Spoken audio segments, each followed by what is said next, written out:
Proclamação do Evangelho de Nosso Senhor Jesus Cristo segundo João. Glória a vós, Senhor.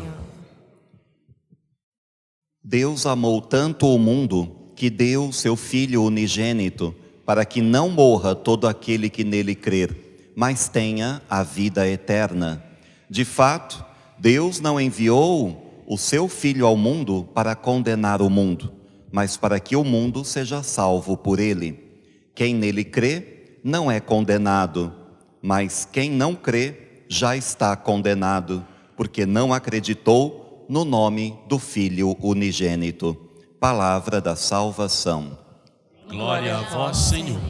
Que as palavras do Santo Evangelho perdoem os nossos pecados. Amém. Hoje nós celebramos com a igreja no mundo inteiro a solenidade da Santíssima Trindade. E, claro, todos os domingos e toda a ação da igreja, tudo aquilo que nós começamos, iniciamos qualquer ritual na igreja ou sacramento, nós dizemos em nome do Pai e do Filho e do Espírito Santo. E, portanto, durante todo o ano estamos afirmando e confirmando a nossa fé na Trindade Santa. Deus que é um só em três pessoas. E isso é muito importante para a fé cristã, porque isso a diferencia de todas as outras religiões do mundo, né? E principalmente das três grandes religiões monoteístas, né? Nós temos os monoteístas são os judeus, depois nós cristãos, né? E também ainda os muçulmanos. No entanto, né? Apesar das três religiões dizerem que adoram o mesmo Deus, Deus de Abraão, Deus de Isaac, Deus de Jacó, a gente percebe que fica incompleta todas as demais, porque não aceitam Jesus como Senhor, ou não creem no Filho unigênito. Os judeus foram, de fato, o primeiro povo que recebeu a revelação. Deus se revelou e o povo judeu aceitou. Receberam a mensagem de Deus. Deus foi se revelando paulatinamente. Não é de uma vez que o povo foi capaz de compreender quem era Deus. Mas pararam pela metade porque não foram capazes de receber a Jesus de Nazaré como Messias. E por isso a revelação dos judeus é incompleta, então eles não conhecem Deus totalmente, conhecem muito de Deus, conhecem muito, porque primeiro, como diz a carta aos Hebreus, Deus falou pela boca dos profetas, mas quando chegou a plenitude dos tempos, Deus falou pela boca do seu próprio Filho.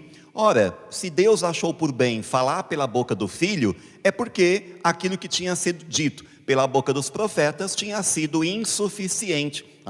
Por isso que nós vemos tantas coisas no Antigo Testamento, e a gente fala assim, nossa, Deus falou isso, é isso mesmo que Deus quer? Porque quando Deus fala, pela boca do profeta, pela boca dos patriarcas, pela boca do legislador Moisés, então ele sempre está utilizando de um instrumento insuficiente, que é o ser humano. E o ser humano, aqueles que redigiram o texto bíblico, não estavam como que possuídos pelo Espírito Santo.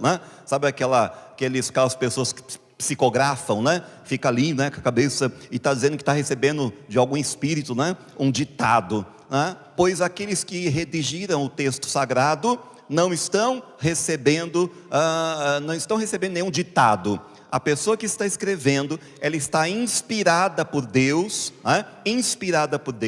para transmitir aquilo que Deus deseja. No entanto, ela está acodada, usando da sua cultura, do seu idioma, primeiro, que é um traço cultural, está usando dos seus conhecimentos e também inclusive, dos seus preconceitos e de tudo aquilo que é a vivência sociocultural daquela pessoa naquela data, naquele momento. Hoje, então, quando a gente olha para determinados pontos da Escritura, por exemplo, tem uma parte que diz assim, abominável a pessoa que comer, por exemplo, frutos do mar. Então, quem estiver comendo camarão, é abominável. Abominável, isso e aquilo, uma lista interminável de abominações lá no livro do Levítico. Ora, quando a gente olha para aquilo, evidentemente que nós entendemos e compreendemos o texto dentro do contexto, sabendo quem escreveu, quando, porquê, o que estava acontecendo na política, na economia, na religião da época, para que aquilo se justifique de fato como uma orientação divina. Mas para dizer que era insuficiente aquela revelação, ela não tinha parado com Moisés como acreditavam os judeus. Mas Jesus de Nazaré é a plena revelação do Pai. É a plena revelação. Deus desejou muito. E hoje esse evangelho de João diz por quê. Deus amou tanto o mundo, que deu seu Filho unigênito, para que não morra todo aquele que nele crê, mas tenha a vida eterna. A primeira coisa que nós vemos é que Deus enviou o seu Filho. Enviou por quê? Primeiro que ele está dizendo que enviou por amor. Que bom, saber que somos amados por Deus, que somos queridos por Deus, e que por Deus somos cuidados e zelados. E Deus não se dignou ficar no seu palácio celestial, como poderíamos dizer assim, Ele não se dignou ficar distante de nós.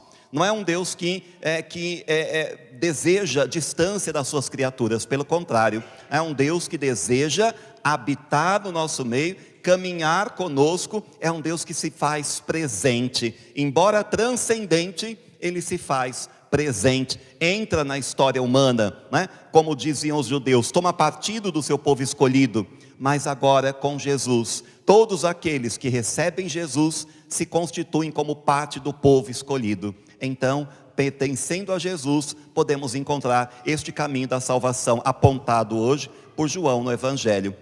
Então, Deus amou o mundo, significa, a gente pensa assim, Deus precisava disso? Não, quem precisávamos era nós é que precisamos sempre de Deus, sim ou não, Nós que precisamos, por isso que o padre sempre fala, do primeiro mandamento, qual é mesmo? Primeiro mandamento? Amar a Deus sobre todas as coisas, Quando a gente ama alguém, a gente quer ir na casa desse alguém, a gente quer telefonar para esse alguém, mandar mensagem para esse alguém o dia inteiro, porque nós amamos. Se nós dissermos que amamos a Deus, mas não vamos na casa dele, a gente fala assim, amo, mas deixa ele lá, eu aqui, se ele quiser ele vem aqui, é Deus a domicílio, entrega a domicílio, delivery, então deixa que Deus vem na minha casa, Deus está em toda parte. É verdade que Deus é onipresente, que está em toda parte, mas também é verdade que especificamente e fisicamente Ele está onde? Na igreja, em corpo e sangue, alma e divindade. Aonde está Ele? Aonde está? Quem aponta onde está Jesus? Cadê Ele? Onde aponta? Lá. Por isso que a gente vira para lá, para falar com Ele, porque falar de costas para as pessoas não é educado. Então a gente vira para lá para falar com Jesus, porque Ele está ali, em corpo e sangue, alma e divindade, no Santíssimo Sacramento. Está presente, como Ele falou, na carta, no Evangelho de Mateus, eis que estarei convosco todos os dias, até o fim do mundo, e é essa presença que nos alegra, e é essa certeza de que Ele veio por amor, e foi por amor que Ele também desejou salvar, e é por isso que o evangelista continua, de fato, Deus não enviou seu Filho ao mundo para condenar o mundo, mas para que o mundo seja salvo por Ele.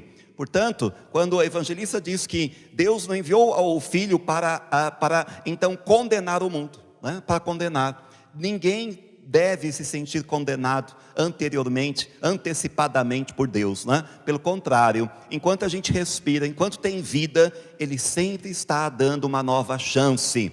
As pessoas podem nos dar chance, Muita gente não dá chance uns para os outros, mas Deus sempre dá uma nova chance. Errou, caiu no erro, caiu no pecado, desviou do caminho de Deus, tomou o caminho da perdição, mas no dia que fala, bom, eu lembrei do meu Deus, eu amo meu Deus, voltarei para a casa do Pai. E quando chegamos na casa de Deus, na igreja, as portas estão sempre abertas e as mãos e os braços do Pai estendidos para nos receber de novo, e de novo, e de novo. Mesmo que alguém diga, nossa, mas aquela pessoa, olha como ela errou tanto, pecou tanto, fez tanto, agora está lá na igreja. Tá sim, porque a igreja não é formada por santos caídos do céu, de asa e tudo, e auréola, mas é formada por homens e mulheres pecadores, que precisam de fato da graça de Deus, para se santificar dia após dia, e o Senhor não cansa de nos chamar a esta santidade, porque santidade é sinônimo de felicidade. Quer ser mais feliz? Seja um bom filho, seja um bom marido, seja uma boa mulher, uma boa esposa, um bom aluno, um bom trabalhador, Toda vez que nós somos um pouquinho melhor cada dia, mais felizes seremos, Porque quando temos o ódio no coração, então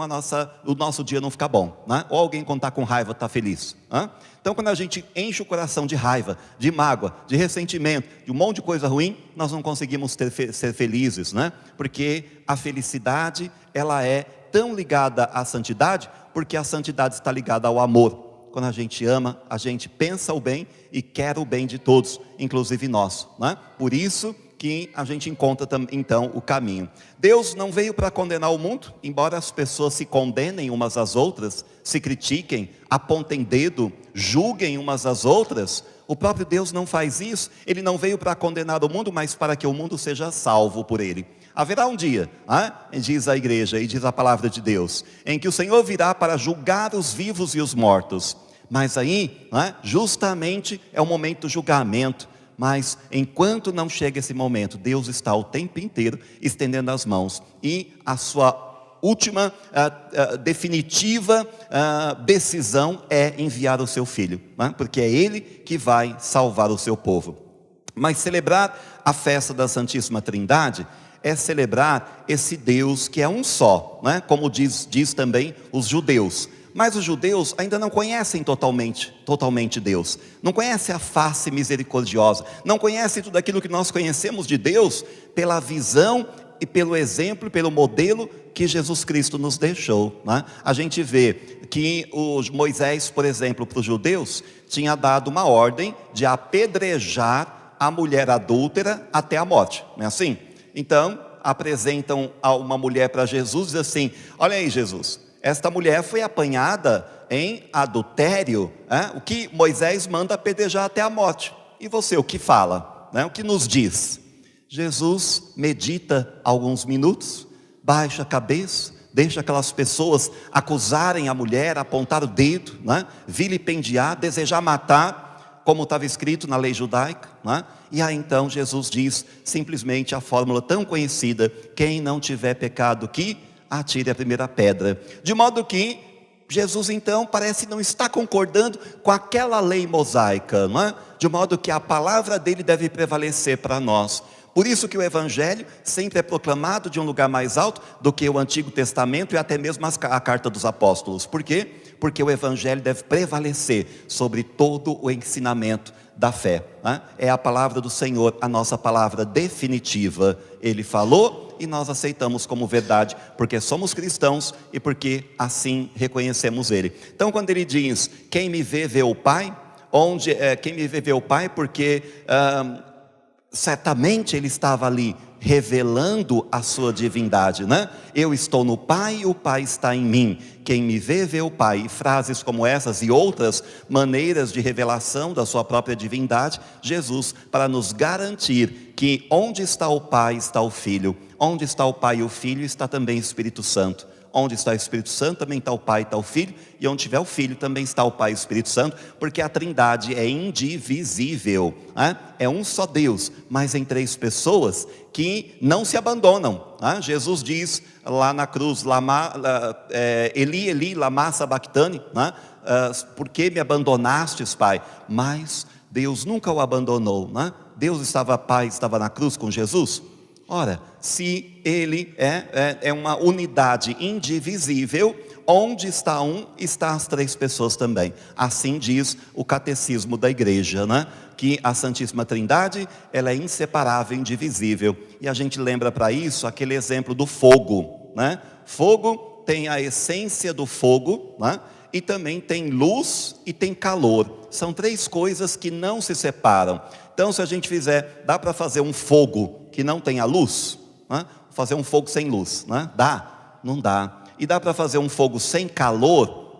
Também não, Alguém já colocou a mão no fogo e diz assim: que geladinho, que bom, tá geladinho, tá uma delícia, Não dá, Tem que ser, se tem a essência do fogo, tem calor e tem luz. Portanto, não dá para separar, como não dá para separar o Pai do Filho e do Espírito Santo. Na matemática de Deus, portanto, 1 mais 1 é igual a 1, Por isso, subverte-se a matemática humana, Que 1 mais 1 são 3, Mas para Deus, na matemática divina, 1 mais 1 é igual a 1. E assim nós vamos entendendo Pelo menos não vamos entender totalmente, né? Santo Agostinho tentava entender a Santíssima Trindade quando ele escrevia, há mais de 1600 anos atrás, o seu tratado sobre a Trindade, né? E escrevendo, e procurando argumentação lógica, e procurando argumentação racional, de por que Deus é um só, mas em 3 pessoas, né? Por quê? E aí a gente vê que um dia ele está caminhando na praia, e tentando ali descobrir isso, e diz que encontrou então um menino, né, cavando ali um buraco, e ele pergunta para que está cavando esse buraco, e ele diz assim: olha, você está procurando conhecer Deus, você vai conhecer toda a verdade quando você conseguir pegar toda a água do mar, né, pega toda a água do mar e coloca aqui nesse buraquinho da praia, né? O que o menino queria dizer para ele? Que, olha, o conhecer Deus no seu grande mistério, né, é inconcebível e não cabe na cabeça humana. Assim como não dá para colocar a água do mar naquele buraquinho da praia, também não cabe na cabeça humana o grande mistério da Santíssima Trindade. Só nos resta, portanto, crer e aceitar a revelação divina, a revelação que foi feita pelo Filho de Deus, e continuada pelos apóstolos na história, de que Deus é um só, mas é um Deus uno e trino. Sim, os judeus são também monoteístas, e depois os muçulmanos, que vieram quase 600 anos depois de Cristo, mas eles também escreveram um texto que não mostra que conhece perfeitamente Deus, porque não aceitaram a Santíssima Trindade, não aceitaram que Deus é uno e trino. E Jesus diz assim: quem nele crê não é condenado, mas quem não crê já está condenado. Então, porque não acreditou no nome do Filho unigênito.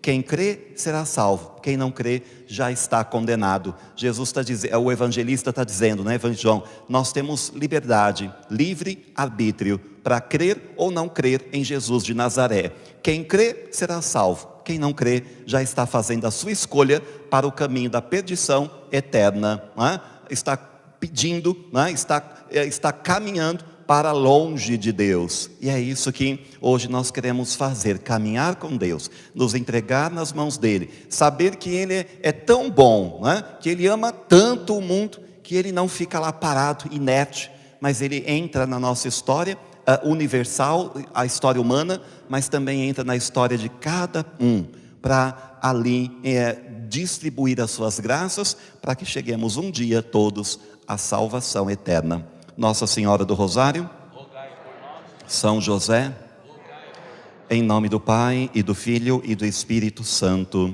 Amém.